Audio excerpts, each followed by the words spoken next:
Our story from the Word this morning is a vision that the prophet Ezekiel saw.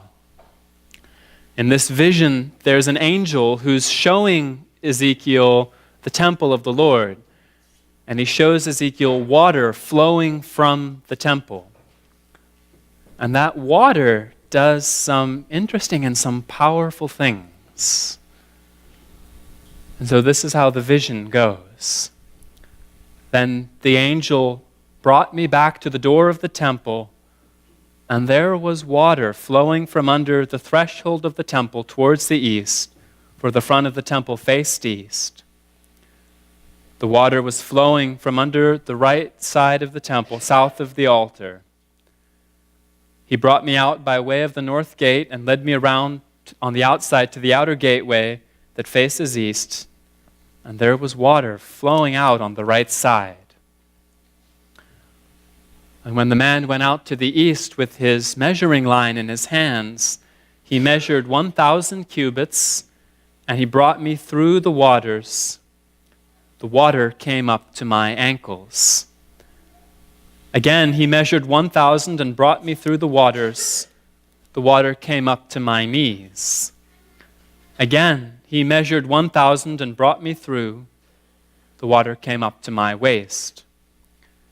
Again, he measured 1,000, and it was a river I could not cross, for the water was too deep, water in which one must swim, a river that could not be crossed. So the angel keeps on having Ezekiel walk through this river, and it's getting deeper and deeper every time. First, it's only as deep as his ankles, then it's as deep as his knees, then his waist. Finally, it's too deep for Ezekiel to stand in. And after Ezekiel has gone through the water these 4 times, he sees this river do something beautiful.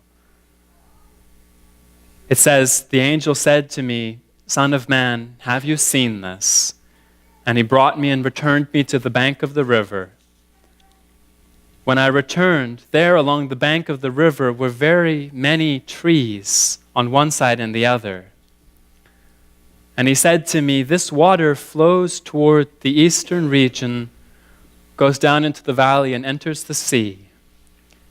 When it reaches the sea, its waters are healed. And it shall be that every living thing that moves wherever the rivers go will live. There will be a very great multitude of fish because these waters go there, for they will be healed. And everything will live wherever the river goes. Along the bank of the river on this side and on that will grow all kinds of trees used for food. Their leaves will not wither and their fruit will not fail. They will bear fruit every month because their water flows from the sanctuary. Their fruit will be for food, and their leaves for healing." So the river that Ezekiel sees, after he's gone through it those 4 times, he sees it making everything grow, making everything beautiful. It makes trees grow. It makes the animals live. It makes there be an abundance of fish because the water is from the Lord's temple. Brings good things wherever it goes. But before he sees that part of the vision, Ezekiel has to walk through the water those 4 times. He has to go into it as it gets deeper and deeper. Have you ever been scared of water? You ever remember being scared of water? I remember being very scared of being out on a boat. Now, is deep water or shallow water scarier? Deep water is scarier, right? And the especially scary point is when you stop being able to stand in it, when it gets to be over your head. And do any of you remember wading out into the water and sort of wondering, when is it going to get so deep that I can't stand anymore? And sort of you go in a little further, and the water's coming up higher and higher.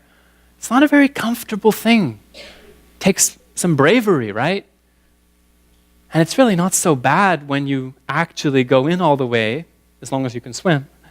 But it can take some bravery to get in. And what Ezekiel has to do there as he wades into deeper and deeper water is a picture of what it's sometimes like to follow the Lord. That water represents the Lord's truth. It's like a river that flows from him. And at first, when we start to follow the Lord, the river just covers our feet, just up to our ankles. And then that's sort of like, you're dabbling, right? If you've just put your feet into the water, you're not really committed. You can get out anytime. You're just sort of experimenting. Maybe I like this, maybe I don't. And if you keep going, if we keep trying to listen to the Lord, well, then it comes up to our knees. So when we have the water come up to our knees, we've started to say, hey, I really like some of this stuff. I really want to do some of this stuff. I really want to love my neighbor. But when the water's up to your knees, you can also kind of get out anytime you want still. You're not really committed. So maybe we say, yeah, I want to follow the Lord, but I'm also going to, pop out every now and then to go and do some things I shouldn't. I'm not going to, totally give up taking some candy from the candy jar that my parents have that I'm not supposed to touch, because I don't want to be doing this all the way. I don't want to be committed all the way. And if we keep on trying to listen to the Lord, the water gets deeper. It gets up to your waist, and that's when it's starting to get a little more scary. Like, okay, if there's a strong current, maybe this could knock me over. I have to be a little more committed. I have to be a little more brave if I'm going to do this. Maybe I'm going to have to give up doing those things I like doing that I know I'm not supposed to. And if we keep on going, the water gets up over our heads, gets too deep to stand in. Because if we keep on following the Lord, there comes a time when we have to say, you know what? I'm totally committed. I'm going to give up control. Give up being able to stand because I'm listening to the Lord. This is about Him and not about me anymore. And so I am just going to do what He says. And that can take some bravery.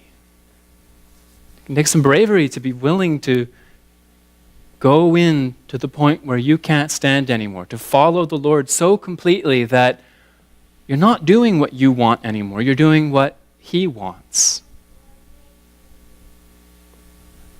But in Ezekiel's vision, he kept listening. He kept on going deeper. And that's when he saw the beautiful things that the river was going to do. He saw all of that life. He saw the trees growing. He saw the abundance of fish and animals. He saw how the water healed the dry places and the salty places. Because that's what the Lord's truth does. It heals our lives. It makes us grow. It makes our minds and our hearts full of good things. If we're willing to commit, if we're willing to be brave and go in deeper and deeper, that's when the Lord's truth is able to make all of us live. Amen. Let us